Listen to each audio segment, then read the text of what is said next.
Hey everyone, it's Mark Mawini here, and I have with me Tobin Slavin. Tobin, can you hear me?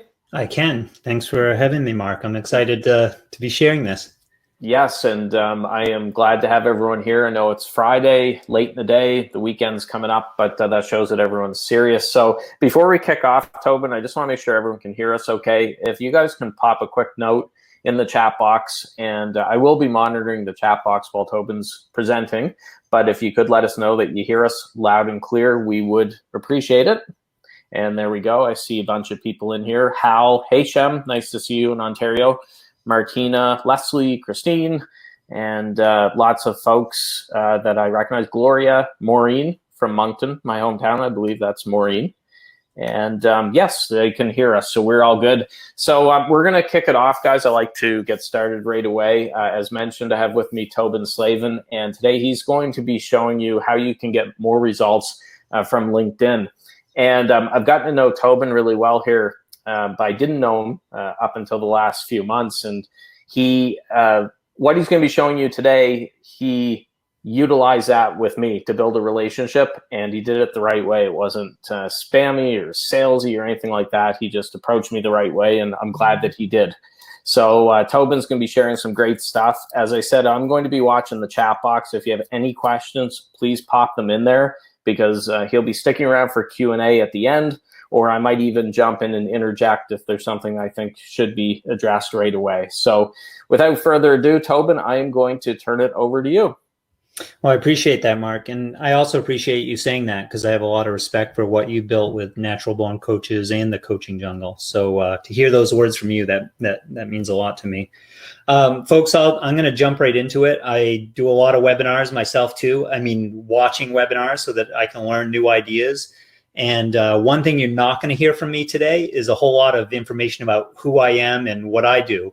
If you're interested in that, I'm happy to share it, but I don't have slides about it. I'm not going to give you my backstory, because honestly, I don't think it matters until I help you, until I share something useful or interesting or entertaining with you guys. And what I'm bringing today, I don't know where you are in the process, to be very honest. Like I don't know a whole lot about all the folks that have registered yet. I'd love to get to know you. We'll talk about how we could do that later on. But what I did bring was, if you're a beginner or you're sort of new to LinkedIn, you haven't been using it, I've got some ideas for you. If you're an intermediate, you're using it occasionally, but you'd like better results, I've got a different set of ideas that will be more appropriate for you. And lastly, if you're an advanced user, if you're over there every day, I think I've got some things that will make you look at LinkedIn differently. So again, I'm going to try to bring something for everyone, and let's dive into it. I want to be respectful of your time. So the first thing I want to share with you guys, everyone here is in some shape or form a trusted advisor.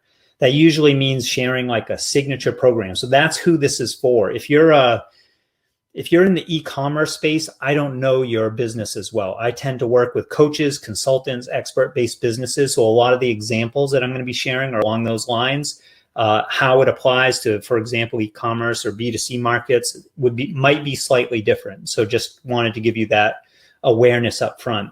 Why we're talking today is I think we all agree that we've seen a shift recently in the last 6 to 8 weeks with what's going on around the world.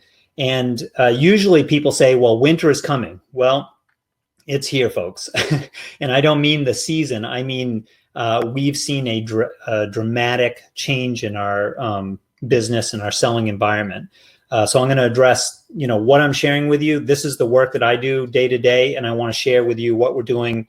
I think it's pretty cutting edge because it's actually getting great results in this market, like in the last few weeks. It's people are enrolling into programs. This works. And so I wanted you to know it's very relevant to the current. This is not a slide deck that I put together, a year ago, and I recycled for this.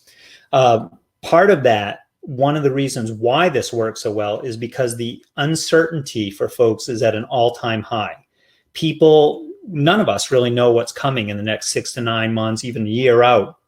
So being able to address that in a respectful way that builds relationships is at the base of what we're going to be talking about. And I'll give you actual examples of how we're doing that. But I just want you to understand from a high conceptual level, that's really important, that we recognize where people are in their world right now, and they're probably feeling uncertain. Maybe they're concerned about, lines of business drying up and not being available to them anymore. Maybe it's been a fundamental shift and they're taking new programs online that weren't before because they were speaking from stages or doing more group events.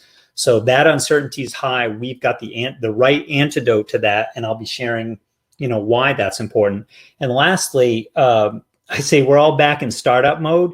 You may have been in your business for 20 or 30 years, getting great results for your clients. In that sense, I'm not saying you're a startup, but all the things that we know about how to make our businesses go, the way we get clients, the client getting process, as I like to call it, we kind of have to test all those assumptions again. I was in a client meeting a week or so ago, and the client had a flow chart, and they had marked out certain parts of the flow chart with a little tag that said proven, meaning that they had done it, they got the results, they knew it was working for them, and they kind of marked that off and saying, let's focus on testing other parts of our business. Well, all those results are out the window right now because it is a new environment, a new, relationship building and selling environment. So being able to test in that environment and honestly being able to test and learn more quickly, accelerating that learning process, that is the competitive advantage. And I'm going to circle back to that at the end of the webinar today because I think it's a really important point. So a couple things that I'm going to set up for you. The first thing we're going to talk about is what I call the 4 gears of marketing. And the reason I talk about this is it changed my world because I was a content marketing or a social media agency about a dozen years ago. I actually had a small team of 5 people. We were doing content marketing for ourselves and for our clients. And while I know that world really well, I also know that one of the things that comes from doing, and probably a lot of you guys are doing this too, like what we're doing right now, a webinar, sharing information, that's content marketing. But you need something you can bank on. You need something that's going to be consistent, predictable, and reliable. And one of the downsides of content marketing, look, we all know that when someone consumes your content, they show up, they're more informed, they end up being better clients for you. The problem is we don't know when they're going to show up, right? We can't bank on that because it's like being Johnny Appleseed. We're spreading our seeds all over the country. They're going to grow trees and they're going to bear fruit. We just don't know how long it's going to be before that person shows up. So for me, and what I'm going to share with you in a moment, content marketing is part of the picture, but it's not where we start. And that's one of my, I would say, points of differentiation with some of my peers out there, because a lot of folks are really focused on this piece. I'm not against it. I'm all for the right strategy at the right time. But if you use the right strategy at the wrong time, you're not going to get the results that you're looking for. And you probably have been feeling frustrated and you don't know why it's working for you. The next area is referrals. Like, we all love getting referrals. I love it. I'm sure you do too. A referral is a sign that you've been doing great work. It's a pat on the back. The fact that someone is willing to refer other business to you is a credit to the work that you've been doing for them. But again, not predictable, not reliable. You can build a system for it, but you don't always know when these referrals are going to show up. Again, it's a higher order of prospect when they enter your world because someone has edified you and said things about you that makes them interested and makes those conversations easier. But we're going to talk about how we can actually be more proactive and take control of this situation, put our hands on the wheel, so to speak. And then lastly, and this is the villain that I'm going to throw the rocks at for a moment. How do you get to ROI? Everyone out there is talking about marketing funnels. Like, that is the hot, trendy buzzword. There's some big companies that are selling tools around this space. I've done this myself. I've built marketing funnels. I've done paid traffic, and I came up with nothing on the other end. Now, I don't know if you've ever had that experience, but it's probably the most disheartening thing that happens in the online world. When you when you do everything right, you follow the plan, but you're getting negative ROI, meaning because everyone's selling this dream. Look, spend $1, you're going to get 2 back. And every person that I know would say, yeah, let's do that all day long. Let's just keep cycling through that. The problem is when you're spending $2 and you're getting 50 cents back. It's a kick in the pants. And again, part of the problem is because this, in the world that I'm going to show you in a moment, marketing funnels come later in the process. It's the right strategy, but it has to be at the right time to fully realize it. So let me show you, I have a graphic that I think will help clear this all up. So these are the 4 gears of marketing, numbered by first gear, second gear, third gear, fourth gear, and we're going to start at the end because that's where the funnels and the automations, this is the ability to deliver that one-to-many solution. Right now, we are doing a 4th gear strategy because we're on a webinar. It's one person talking right now. We'll change that at the end, I promise. We'll get some Q&A in here. But right now, it's one person sharing information with many people. So this is a 4th gear strategy. And the goal is to get more clicks, right? To build your audience, to talk to a lot of people with a message that is going to be influential and impact their lives, transform their lives. 4th gear for us is like cruising down the interstate. Life is great. You got the top down, the wind is blowing, you're cruising 80 miles an hour, but you can't get out of the parking lot in 4th gear. And what I'm going to show you is how we actually drive our car like a race car so we can go out of the parking lot, down the street, up the on-ramp, and get onto the freeway and get into 4th gear where life is really good. 3rd gear is your referral circle. This is where you actually work with collaborators, champions, people who have the ear and the trust of the audience that you want to work with. In this case, it's Mark. Mark has done a phenomenal job building this amazing community of coaches, the coaching jungle specifically, where people are coming in and sharing useful information. Like it's brilliant. He is a community builder.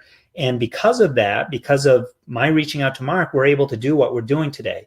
And the goal here is to get more champions that can introduce you to the people you should be talking to, right? Great strategy, but again, you're not going to get out of the parking lot in 3rd gear. It will get you to the freeway, like it revs the engine up into 4th gear.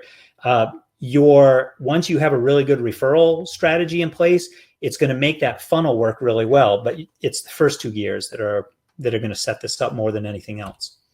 The 2nd gear is the content marketing that I talked about a moment ago. That's that ability to get clients coming to you. It's also called inbound marketing. Some people will refer to it as, or attraction marketing. The goal is to get more visibility. I'm going to give you a slightly different twist on this in a moment, because I think a lot of people are looking at their content saying, if I create a ton of content and I put it out everywhere, people will find me and they will come to me. Like that's literally the playbook that a lot of people run, but it doesn't feel good. It didn't feel good to me. And the reason why is I felt like a hamster on a hamster wheel. Like I could not keep up and I could not create enough content. Now with the process that we do, what I'll show you in a moment, I probably do 20% of the content creation, but I'm getting 80% of the results from it. And the reason why is the content that we're creating is driven out of 1st gear. That's why the 1st gear is the big gear here. It's setting everything else up. And that is conversational outreach.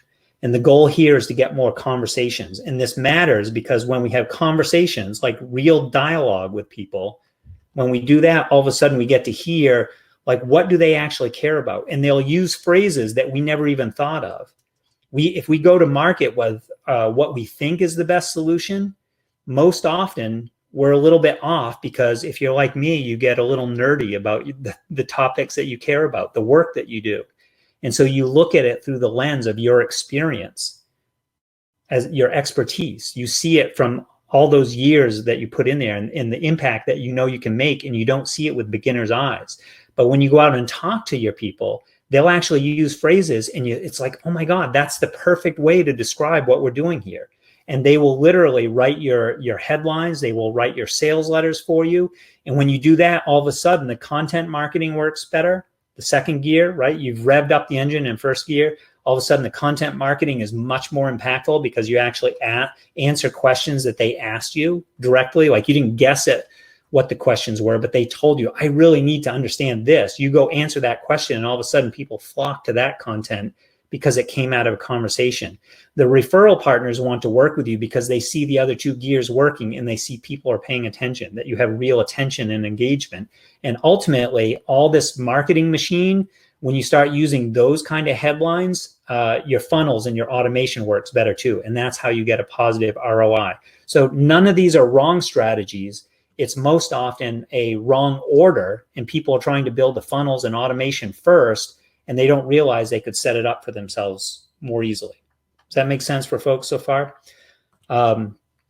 Those are the 4 gears of marketing. And I wanted to start there. And the reason why is because it gives us sort of a foundation. Now, if you're interested in just this part, like this sort of conceptual understanding, this is the methodology that I use. I'm a partner at SalesMap. That's the company that I work with. I have 3 other partners. Our focus in SalesMap is actually bringing sales teams, building sales teams for expert-based businesses. And so we use that same methodology. At the end of the call today, the end of the webinar, I'm actually going to share with you a side project that I'm doing, a workshop that's coming up next week that is for businesses that aren't ready for that sales team process, right? So we've got a couple things going on, but in both cases, I'm using the 4 gears of marketing because this, having been in the digital marketing space for over 15 years now, this is what changed the game for me, was understanding why things were breaking and not working the way the experts promised when I thought I was doing everything right. I had the right strategy. I was trying to execute it at the wrong time. And I didn't have the earlier gears. The engine was not revved up. I was stalling my car in the parking lot, trying to drive out of there in 2nd, 3rd, and 4th gear. The next thing I'm going to share with you is what I call doing LinkedIn differently. And I've got 5, they're mistakes, they're pitfalls. Listen, I'm not casting stones at anyone here because I've made all of these mistakes at different times, sometimes worse than others. I'll own that. But I think I've learned from some of these mistakes, and they're definitely, this is what is going to separate you from the crowd. Because honestly, if you spent any amount of time on LinkedIn, you'll recognize these immediately. 97% of the folks over there are making these mistakes. It's hurting them. They don't realize it. You can make simple, slight shifts and immediately get better results from that. So the first mistake, and again, I would call this like one of the basic strategies, right? If anyone that you talk to that works with LinkedIn training or a coach in the LinkedIn space, they're going to talk about this. The terminology we use is a profile funnel, turning your profile into a sales funnel so that it works for you. The mistake is that most people take a resume approach. They say, okay, I'm going to set up on LinkedIn. They ask me questions. It looks like a resume. I'm going to fill it in and say, this is what I did. This is my work background. It's all about you. And that's pretty natural to do because LinkedIn is asking you questions like that. And the problem is it doesn't connect with the people that you can make the biggest impact for. Your transformation as a coach, transformational work, is not going to reach them if they don't see themselves in your profile. So what we talk about is actually making the profile about them, about what they care about, and reaching out to them in the conversation that's already going on in their head. If you can enter that conversation there, they will then converse with you and you can lead them to this transformation that you can make. To give you an example, these are a couple screenshots. They're a couple of years old, but you can see because it says May and June in here. But the reason why I wanted to show you these and why this is relevant with the 4 gears of marketing is that when you start doing conversational outreach, the first gear of marketing that I showed you a few moments ago, the first thing that people do, like you reach out to them, you're on their radar all of a sudden. Like they see your name, your avatar, like they're aware of you when they weren't 5 minutes before. The first thing that most people do, I bet you've done this too, is you go check out, who is this person? Like who are they? What do they do? What's their story? And what you're seeing in these graphs is the start of when someone begins the conversational outreach, and it basically amplifies or turns the volume up on your profile. Your profile funnel. People start entering the top of that funnel because they're doing the research. You didn't push them to go there. You didn't have to entice them. You just started a conversation and they're kind of checking you out. So we want to take advantage. And the truth test that we use in this part of the process is you have a great profile funnel if people start saying, so how do you do that? Like, can you tell me a little bit more? Or they say, I looked at your profile and I knew we should be talking, right? In all those cases, it's about them wanting to understand more. It's not so much about you and your story and your work history and all the great things you do. You have to meet them where they're at first. The next mistake and you guys, I'm sure you recognize this, especially if you're active on LinkedIn now, it's the Leg-Humper approach. It is receiving marketing messages in your inbox from people that you don't know, and they're using platforms, they're using automation to deliver this, but it's very impersonal and it doesn't feel good. I don't like being in somebody else's marketing process. I doubt you do either. It feels like they're treating you as a number and not as a person, that it's just a transaction to them. And transactions, it's part of the business world that we're in, but we want to, my assumption about you is that you're doing transformational work. Like, you want to make an impact. So it's really hard to treat people as a number. And literally it's automation, because they're thinking, I'm going to put 1,000 people in the top of this funnel, and the funnel is going to spit out 3 clients at the bottom. And if I have 3 clients this month, life is going to be great.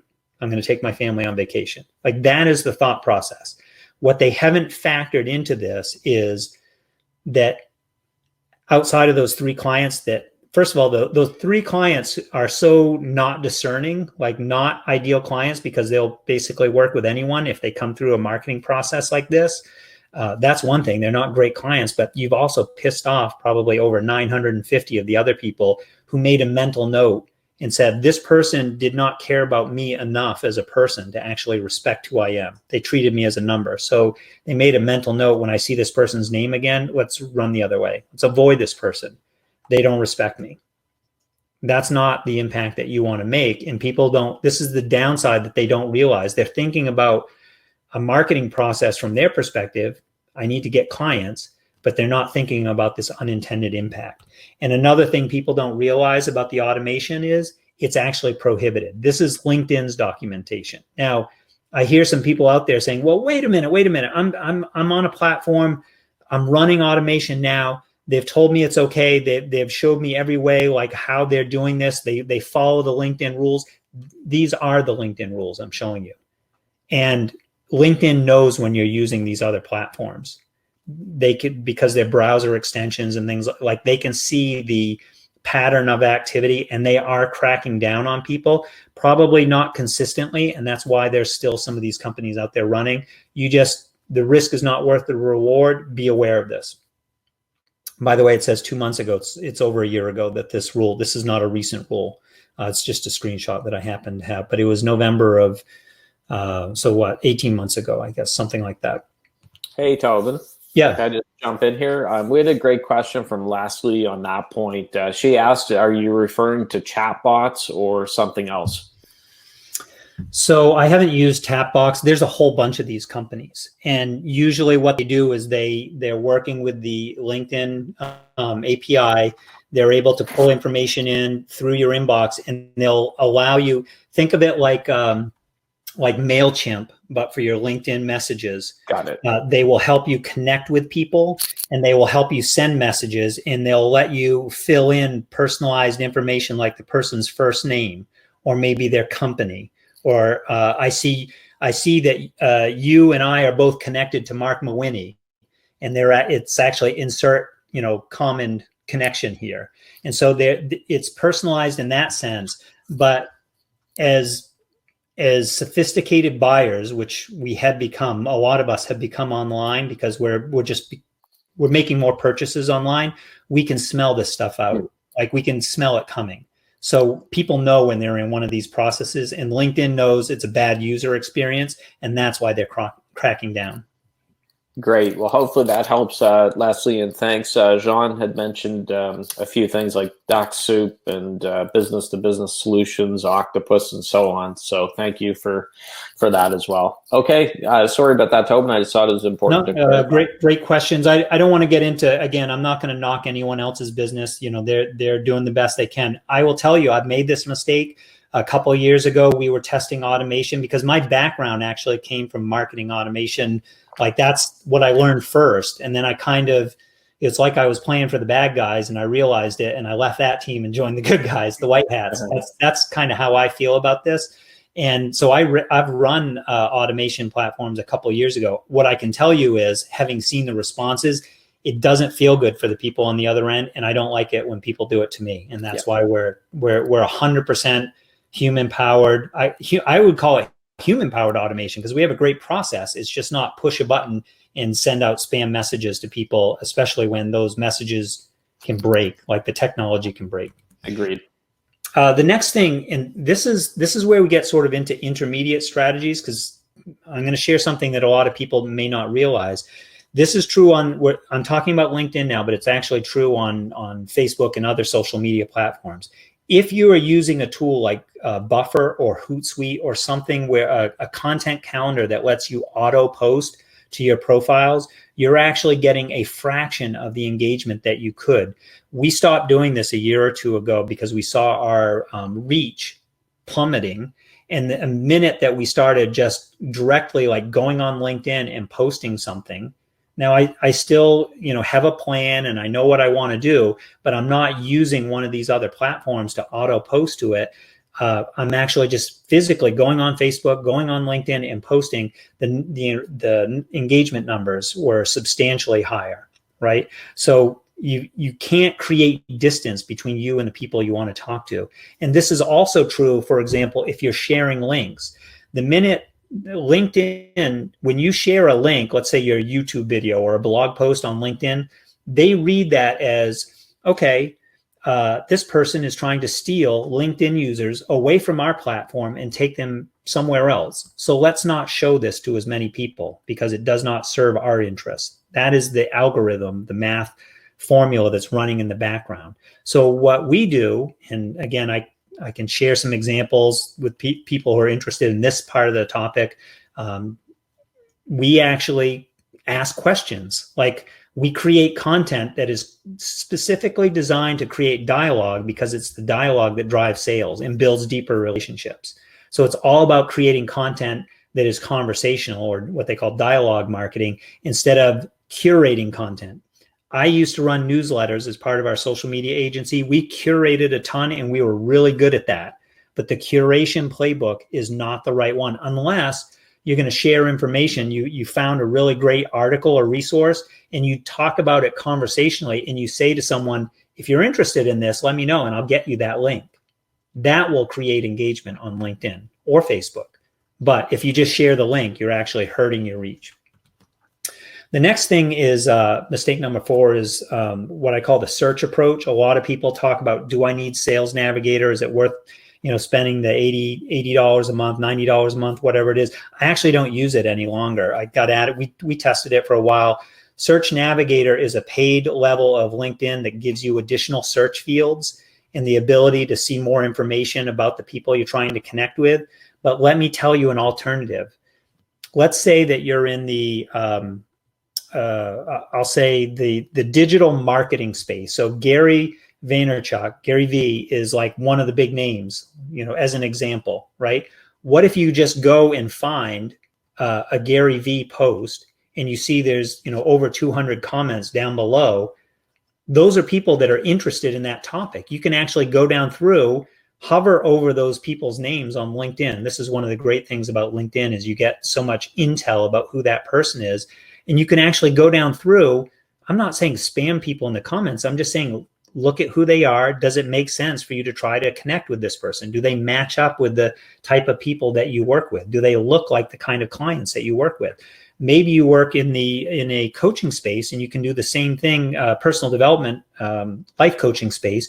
You could go to a Tony Robbins or David Bayer or somebody like that that's preeminent in that space. And again, getting a ton of engagement, and you can get to know their audience, because there may be some people there that are not ready to work with Tony. He's expensive, but they need some help to sort of build in that direction. And you might be the perfect solution. So I'm much more interested in using what they call congregation pools. I think that's a Mike Michalowicz term, but where people congregate instead of trying to use search engines to find people. LinkedIn is a big search engine, but I very rarely search these days. I don't have to because I have a steady flow coming in doing this this congregation pool approach.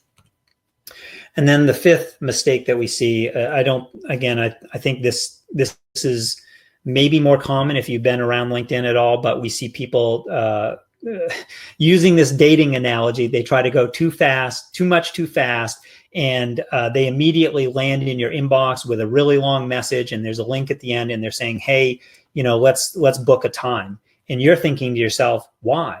Like, why would I, like, for what reason would I take a chunk of my time out of my day? And I don't have enough time as it is to do a 15-minute or a 30-minute call. For what purpose? Because you want to sell me something.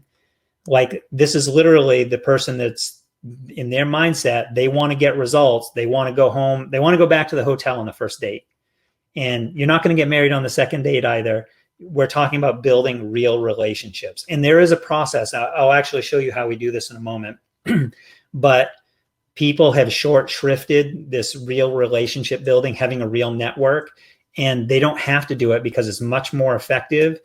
They don't realize that. And people are, I think, because there's a lot of automation and a lot of funnels and a lot of marketing out there. This is how you can really connect with people, is to treat them like one of your friends. If one of your friends came forward and said, who do you know that could help me with this? You would sort of guide them through the process. You look out for their best interests. And that's exactly how we want to treat these new folks that we're building relationships with. All right. So here are, these are actually 4, I call them secrets. They're only secret rules in the sense that I pulled each of these out of our paid training. So this is part of what we do at Sales Map. This is part of what I do in the workshop that I'll be talking about in a few moments. These are some examples, but they're short rules, like easy to remember. And then I'll give you some actual examples of how we do this. The first one is, you actually can start conversations with people before you ever connect to them. And people are like, what? You can do that? Yeah, you can actually like meet people in really cool groups like the Coaching Jungle, and you can talk to them in the comments and exchange replies back and forth, and then send a friend request, or on LinkedIn, a connection request. And those connection requests get accepted like 80 to 90% of the time, because you already like, oh, I know this person. And like, I've already exchanged a few back and forths with them. You're on their radar. Your name is familiar to them. A lot of people, going back to this Leg-Humper automation, dating analogy that I just shared, what they're trying to do is they'll say, I'm going to send out a ton of connection requests. And then the small percentage of people that actually accept those, then I'll strike up a conversation with them. But they don't know who you are. They don't know what your intentions are. They don't really care yet. But you can reverse that process just by starting a conversation before you even reach out directly for that connection. And one of the case studies I'm going to share with you in a moment is actually going to sort of illustrate the difference on point number 1 here. The second thing that we teach our people to do is to make the messages 100% personalized. Like, the test on this is, they know without a doubt that the message that you do send to them, whether it's in the comments or part of your connection message or a follow-up message, they know 100% it was for them and it was not for anybody else. You've got to mention things specifically in there. Not I read through the profile and it says you work at this company, not something that anybody, but something that really shows your attention to detail, that you actually want to get to know this person. This takes a little bit of time. This is what we do as part of our training. We teach people how to do this in a really intelligent, elegant, and efficient way, but it means that scripts don't work because they can smell the scripts coming a mile away. You can't use copy and paste messages and just fill in this part and think that you're going to build real relationships, because there's no heart in it, right? People can feel that difference. The third thing is that we find the awesome in the person that we want to connect with, not the flaws. Now, let me give you an example. If the first time I connected with Mark Mawhinney, Mark mentioned as we got started here that he and I connected through this exact same process. If the first thing I said to Mark was, hey, Mark, I saw your post. You have a typo in the headline. How do you think you would have felt about me? I might have thought I was, and this is a mistake that a lot of us have made. I've done this more often than I even want to admit, where you come in and you think you're being helpful, you're sharing something, but it kind of embarrasses the other person, especially if you do it publicly. And it also doesn't make them feel good. It's not a great first impression. On the flip side, you can look and this is a great life skill, by the way. This will make your family happier, your friends happier, and your work is going to flourish as well. If you can learn to find the awesome in other people, it will light your world on fire. In the example, instead of talking about a typo that might or might not have helped Mark, I could say, Mark, I see what you're doing. We'd love to be validated, by the way. And somebody said in the comments this week, they said, I don't know how to do this. And this is an example of how you could do this. This is what I would do if I was meeting Mark for the first time. I'd say, Mark, I'm following what you're doing, and I'm really impressed because you are a true community builder. I love what you've done in the community, in the coaching jungle, because, I mean, seriously, look at what he's done here. He's gathered a big group of people who are changing the world. That's impressive by itself. He has not made the group about himself. He shares the spotlight exactly the way he's doing with me today. And I appreciate him for that. And he consistently, day after day, he and the whole community that he's built, they show up with value. So everyone is growing from that experience. That is awesome. And it's worth saying that to a person, finding that awesome in them. And I believe that if you can lead into your relationships like that, you are at least going to make a better first impression. It doesn't mean that they're going to love you and buy from you, and that, it's not a manipulative strategy. It's just leading with the right kind of approach to build a warm relationship or a warm reception to start. And it's a great life skill. And then lastly, ask permission first. We do this, we teach this in a couple different ways, but we constantly check in with the person on the other end and say, hey, I have this thing. I think this might be useful for you. I'd love to share it. Is that okay? Don't drop links on people. What I mean by that is, if you're sending a message to someone, just like you don't put the link in your posts on LinkedIn because it will actually limit your reach, you can actually do the same thing in the inbox, in your messaging to people. You can say, hey, I have this article. You mentioned this thing in your post, and I wrote about something similar, and the two kind of go together. Would you like to see what I shared? And let them say, yeah, that'd be cool. I'd love to know what you're doing. Or they'd say, no, I don't have time for that. Either way, they get to choose. And that respect of asking them first it's a micro commitment. It builds a relationship instead of taking away. But don't share a link with anyone that hasn't already said, yes, I want that from you. Ask for permission first. So I know they're like simple rules, like everyone's looking for the magic script, but there isn't one. And if I gave you a magic script of what worked, a year ago or 3 months ago, it wouldn't work today because the world is changing around us. But these rules are timeless because they're based on psychology, not technology, right? So they're always going to work if you treat people the right way. They remember how they feel, how you made them feel. So a couple of questions that often come up. This one was asked this week a couple times, actually. I wanted to make sure we hit it here in the group. How do I get results specifically on LinkedIn without having to spend my whole day on LinkedIn? I hear you. I don't have that luxury either. It's actually not effective to spend your whole day on LinkedIn or even on social media. I think it's not only doesn't produce the results, it's detrimental. Even with the sales teams that we're building, we want, even if someone is doing it essentially in a full-time role, we want them to do outreach max 3 to 4 hours a day, because you are bringing energy to these conversations. If you start treating people like numbers, you're going to get low number results. So the range that I look at is 30 minutes a day to, if you really have to build your business, like if you really have to fill your pipeline, you're starting from scratch and you don't have any people and you need a full pipeline, maybe 3 hours a day for a short period of time, couple of weeks to really fill that pipeline. The reason why a full pipeline matters is because it takes all the pressure off your conversations.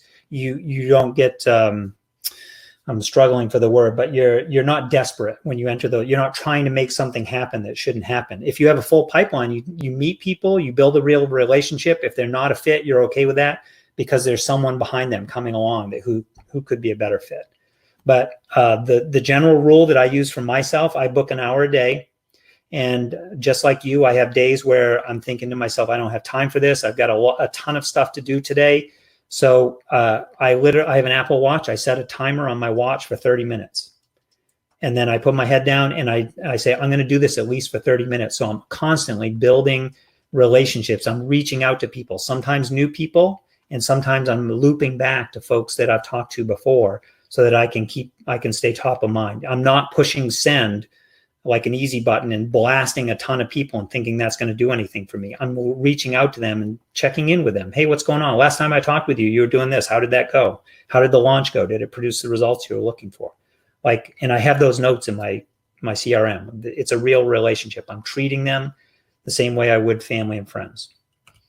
The other question, this is like a generic question. This won't work for me because my people aren't on LinkedIn. Well, if they're in the business world, they probably are. They might not be super active on LinkedIn. They might not be going on LinkedIn every single day. Like some of us who work in the online space, I include myself in this group. I go to LinkedIn every single day. I'm checking in and I really pay attention to that channel because it produces a lot of results for us. Not everyone, like if you're in a bricks and mortar business or if you're seeing patients every single day, you might check in LinkedIn once a week because that's, for an hour, that's all the time you have for that. But LinkedIn is super valuable because it has this full dossier. It's like someone gave you a research file on the person that you want to connect with. So maybe they're more active on Facebook. Maybe you have to use email to actually converse with them. But LinkedIn is an essential strategy just because of all the information there. So even if they're not there, you still want to leverage this. Otherwise, you're leaving money on the table. The second big question that we hear from folks is, I don't know what to say. Like I wouldn't even know where to start, especially if you're not going to give me a script and say this first and then say this second, or, they want the cookie cutter approach. Again, I don't believe scripts are nearly as effective as having a framework or a flow. Start here, do this first, enter the other person's world with an intention of meeting them and finding the awesome in them. That is a first step. It's a great way to start a relationship. Like if you're in the comments, remember I gave you the example of Gary Vee or Tony Robbins.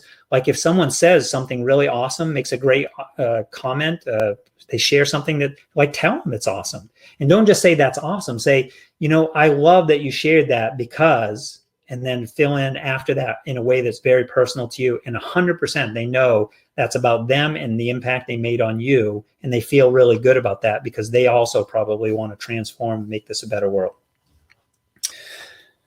All right. I'm just looking at my notes to make sure I've covered everything. Here's what I have for you guys. If this approach interests you, the thing that I'm doing next week is a client in a day workshop. This is something, again, most of my work is with SalesMap. If you're interested in sales teams and bringing on folks that can prospect and bring deals to the table for you, that's what we do at SalesMap. And I think I have the URL coming up in a minute, but it's salesmap.me, not .com. But what I'm doing next week is a side project that I have going. And honestly, between you and I do it because I love it. This is something that I get really nerdy about this. The work is capitalized in this word for a specific purpose. It is a 6-hour workshop, and someone out there just groaned and said, oh my God, I would never sit there for 6 hours. You're right. You won't sit there for 6 hours. I sit there for 6 hours on Zoom in a virtual room. What we do is we share a bunch of information ahead of time, what I call a web kit. And then we work for 6 hours. And so people get all the tools that they need. And if they get stuck with something, I'm there on Zoom and they can check in and say, hey, I just sent this message and I didn't get the response I thought I was going to get. How can we adjust that? That's what it's like a hackathon approach to this conversational outreach. And I just call it a client in a day workshop. Okay, I have a couple. These are like social proof because this is like the thing you're supposed to do is share. Yes, I have worked with clients. They've gotten good results. But what I actually want to tell you guys is a couple case studies that I thought would be most relevant. People have done the client in a day workshop experience, not SalesMap clients where they get me, but in the process, but they also get my partners. And like that's a much bigger project, and it's not the fit for everyone. With the client in a day workshop, I started working with Yon. Yon is a website developer. He's actually from Bulgaria. And when he first approached me, he had been selling websites. Now, if you know anything about the space, websites are tough because they've become a commodity. Like he was selling, I don't want to be specific with the numbers, but websites for several $1,000s to English as a second language schools. That was his market at the time. He said, look, I know what I do. I could earn more money. I have 4 or 5 developers working with me. I want to grow my business. He's a young guy. He's very ambitious. But he's competing in a world where people can pay, $20 or $25 a month and get Wix or Squarespace and get a nice looking website. And so he said, I don't know how to grow this. And by the way, Yon approached me when he first messaged me. He sent me one of those Leg-Humper automated emails. He was doing exactly what I told you. He was sending messages to people automated and saying, if they connect, then I pick up and try to have a real conversation with him. So my first read through, I was kind of turned off, like you would be as well. I could see what he was doing, but I also saw some potential in him. And I said, I'd love to talk with you because I see what you're doing. And I really like this part. That was finding the awesome. We should chat about this because I see what you're trying to accomplish. And I think with a couple shifts in what you're doing, you're going to get better results. Well, the better results were that Yon was getting less than 10% of people that would actually, less than 1 out of 10 people would actually converse with him because of that process that most people are using over on LinkedIn. People who are trying to get clients. Obviously, if you're trying to get a job, that's a different conversation. But people are trying to get clients. If you spend time there, you're getting these messages too. People are spamming you, trying to sell you something, and it's a real turnoff. And I talked with Yon. He came into the workshop and he said, I want to work with life coaches, personal development coaches, because I love that space. I love growing myself. This is the group of people. And I said, okay, let's test this market. How can we accelerate our learning? How can we put an offer together and accelerate that process to validate it and make sure it's the right one or not? The first week after the workshop, he went out and booked 8 conversations where he actually followed the steps of the process to got on the phone, talk to real people. It is not market research. There are people out there that teach market research programs. That's not what this is about, because I believe people, they vote with their wallets. Like they tell you what they really want. They'll tell you what they want to buy. And if it matches up with what you do, you sell it to them. It's a pretty basic process. Well, this is what Yon did. And what he learned from those conversations was, yeah, there are personal development and life coaches who need websites, but a lot of times they do use those lower cost tools. Like that's sufficient for what they need. But what we also learned and what people really appreciate about Yon is he is a developer. He's not just a website builder, like a graphic artist. He's a developer. He can write code. He has a whole team that can build web apps. They can build chatbots, and they can build lead generation platforms that are far more valuable than just a simple branded website. So long story short, he enrolled a client within the first week, maybe 10 days, something like that, in that first range of time.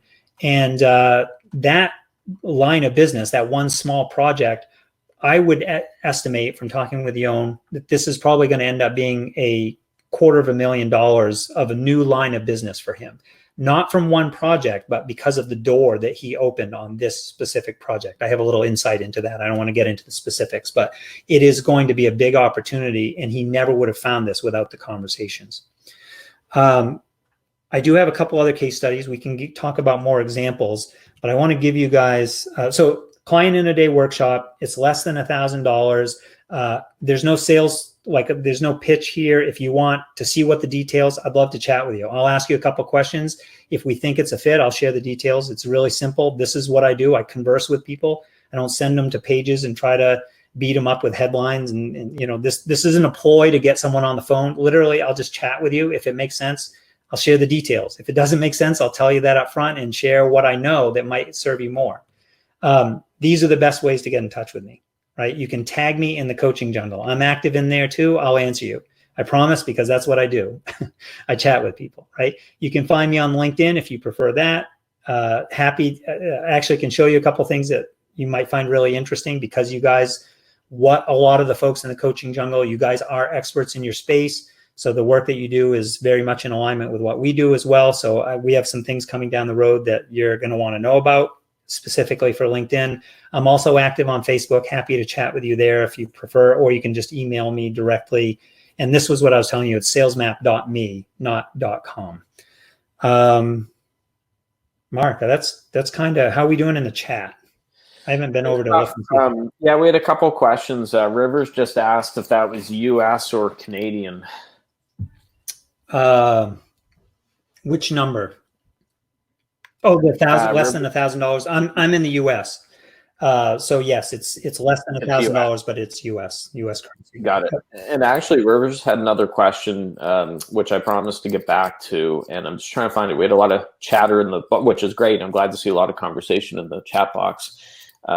Geez, I hope I can find it here, Rivers. Let's see. I'm going to keep looking here. Or Rivers, pop it in there again if it's top of mind. If you can find it easier, maybe that will help Mark. The one thing I'll let folks know, what I'm not doing, just to be upfront with you, and the workshop is this week before, what I call the web kit, week before kit of resources, playbooks that I use, and we do the workshop, and then I make a promise in this workshop of what I will do to help you get your client enrolled. That's what the process there. It is not what we do in SalesMap. SalesMap is a different animal. It's a 25K offer. It's folks that are already doing 6 figures or multi 6 figures and they want to go to 7. It's a different process. So I just want to be clear with folks. I'm not trying to tell you that you're going to get the SalesMap experience for less than $1,000 because it doesn't work quite that way. But if you're in the right place where you do want to go get several clients and that makes a significant difference in your business, you maybe want to launch a new program. That would be, or you've already got programs out there, but you've been doing one-to-one work and you want to test the waters on a group program. This is the process. I don't think there's a better process, not only because it's the best skill set, but for the time that we're in. Again, think back to that uncertainty and this sort of like, this is how you find out what people want to buy. They'll tell you, and then you get to decide whether it matches up with what you want to sell. Got it. Now, I will mention, lastly, you had groceries being delivered during, I think, points 3 and 4. So the replay is going to be shared in the coaching jungle. It's going to be put in as an announcement or a pinned post at the top of the group. So if you aren't in the group, feel free to shoot me a message or Tobin and we can get you that replay. That's probably the best way for you to hear points 3 and 4 in there, but definitely let us know. The replay will be going out. Let's see. Rivers said his question was about organization in LinkedIn, which doesn't jog anything for me here, Rivers. So you got to bear with me looking through. Any other questions too, guys? Pop them in there as we're going through. He might be asking about CRMs and sort of organizing the process. I don't know. I'm kind of making an assumption there, but that is not specifically the topic of what we do in the workshop. Obviously, we do have a framework or flow, but that's a bigger discussion and not the pointed focus. I mean, here's the deal with the workshop. This is why we're doing it. It solves a big, hard problem. And that is, how do you get your first few sales, maybe your first few clients, if you're shifting into a new space or you're launching a new program? That is a hard problem that a lot of people struggle with. And sometimes it can take years to work out. And I know that because I've felt that pain. So that's specifically what this workshop will do. We do it faster and with more certainty because we're actually having the conversations and we're able to accelerate the learning cycles, and we're doing it at a reduced cost, which, at least for me and what the work that I do, this is most of my calendar and time is focused on this team, this engine that we're running at SalesMap. And I'm happy to have those discussions. If someone out there is in that world, we can talk about that too. But specifically, I came today to talk about this workshop next week. And Maylene had asked a couple of things. She wasn't sure how to convert business people and also how many times to post on LinkedIn, I'm guessing per day. My suggestion, Maylene, would be to book a call with Tobin. You could probably tell from what you've heard here today that it's not one of those icky sales call, high pressure type things. And he's a great guy to connect with anyways. So if the workshop's not for you, then at least you've made a good connection and somebody in your world. But I'd recommend that you book a call with him for sure.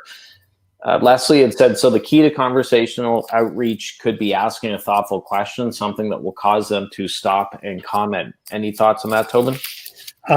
Yes. So using curiosity is a great tool. We just have to be intelligent about how we do it. And what I mean by that is, so imagine you were rushing around on a really busy day, and someone said, "So, why did you get into this coaching business, anyways?" Internally in our head, we're thinking, I don't have time to answer that. Like, why are you asking me this question right now? If we were stuck on an elevator and the elevator broke down and we had 45 minutes to sit there and wait until someone came to fix it, I could answer that for you, but I can't do that today because I've got a ton of other things. So curiosity, yes, but how you structure it, you have to enter that conversation in a way that makes sense for the person on the other end. Yeah. What's in it for them and why should they care? We're answering those kind of questions. And what you just said, that's like my inner voice, that because I get those messages with a very open-ended, so Mark, why did you become a coach? Or what do you do? Or something like that. And it's like, oh God, I really can't spend all day going back and forth on this. So you just said what I'm thinking often. Yeah, well, I think we all do. And here's the truth. You can research someone and answer a lot of that with a couple minutes of research. So do the work. Like, be willing to do the work, because that's a real relationship, not a lazy way of doing it. Got it. I hope I got all the questions, because you answered a lot of them during the presentation, and then we caught Rivers said that you answered his question, so that's great. And I'm looking through. Geez, I hope I didn't miss any here, guys, but we got a lot of discussion in the box. So. Yeah, I mean, I don't mind if you've got a couple minutes. I don't mind hanging if there's a good question. The one thing I do want to sort of redirect a little bit. You'll have to help me with the name, Mark. But you mentioned someone asked about, or you had made the suggestion of getting on the call. So, folks, my intention is not to book a bunch of calls with you guys. Like, that's not the goal here. I mean, if there's something that you really need and we need to talk through it and get on the phone, but this is not a ploy to get you to book a sales call so I can pitch you on something. Here's what's going to happen. Message me. I'll follow up with you. I'll ask you a couple of questions because I genuinely want to understand, can I help you? Like, my promise to you is I'm in it with you to get these results. And if I can deliver on that promise, I'll tell you that up front, and we'll do it in chat. And if I can't do that, if I can't deliver on that result because my name's on it, I'm going to tell you that too. And I'm going to be honest with you. And if we have to get on the phone, I'll do that, but I'm going to make sure that it's worth your time and worth my time, because I don't have a lot of extra time for those. Like, again, most of my calendar is booked up with folks going into the sales map program. So this is really about getting you the information and the answers. Like, if you're wondering about, posting on LinkedIn or whatever, you should know if you post too much on LinkedIn, it actually works against you. So yes, there's an algorithm for that, and this stuff changes all the time. We can chat about that. I don't mind sharing a little bit of information, but I'm looking for the way to make the biggest impact for you guys. And that's what I put together in this workshop. Awesome. Shem had asked a question. He said, how long do you converse before calling potential clients? Yep. It depends on the person on the other end. A dialogue requires two sides. And I have worked this process and enrolled clients in as short as 72 hours, I think, was one of the shortest ones, from never met this person to, entering and working through the process. And all of a sudden they're enrolling, by the way, not into the workshop, into the 25K sales map program. That's how fast it can work, even for big high ticket transactions. Or sometimes it can take 6 or 9 months because I built a relationship with someone. The timing was not right, but we both value the relationship, and I loop back periodically and just check in and see what is going on in my world that I might be able to share that would be useful. And more importantly, what's going on in their world so that I can stay up to date with them. We do it with our family. We do it with our friends. We should do the same thing with these relationships, because your network is your lifeline going forward. Like a robust network, a full pipeline, you will never go hungry. That is the big idea of the workshop. Never go hungry again. Got it. And Shem had asked how many emails. I assume that's follow-up messages or emails. So there is not a specific number. I'm actually here's my backstory. I used to be an email marketer, a list builder, and an audience builder. So I used to build those email nurture sequences, send 3 or 4 emails, and first email is this, second. I don't do that anymore. I don't do that because 1 or 2 out of 10 people are even reading them. The open rates are dismal. And honestly, it felt like I was a kick in the gut to do all that work and not get any results.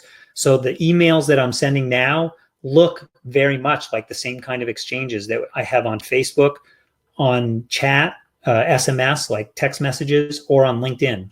Short, staccato, conversational, expecting a response from the person on the other end, because I want a dialogue. And if there's no dialogue there, I'm not going to keep messaging them. It's got to be, it's the dialogue that drives the sales, not the copywriting or the positioning. That's great. So any final words there, Tobin, before we sign off? No, I just, if this speaks to you, great. I hope you got value out of what we shared. That was my intention, because again, I've gone through and sat through a lot of webinars. So I wanted to deliver what I look for when I do that. If you're interested in the workshop, my promise is that I'm in it with you to get results. And I take that seriously. So that's why I want to chat with people. I'm not sharing a page for anyone to go sign up, because if I don't know you and I don't know if I can get you results, you're not getting in, because I'm on the hook as much as you are. So that's just the way I choose to do my business. I don't have to do this. I want to do this. Oh, that's great. Well, thanks, Tobin, and thanks everyone for tuning in here. I hope you got a lot from this. I hope everyone has a great weekend as well. And yeah, thanks for watching. Mark, I meant every word I said about you. I really respect what you've built, but more importantly, how you do it. And I think there's a lot for all of us to learn from you. So I appreciate you. Thank you, Tobin. All right, guys, thanks again, and we'll chat soon. Bye-bye.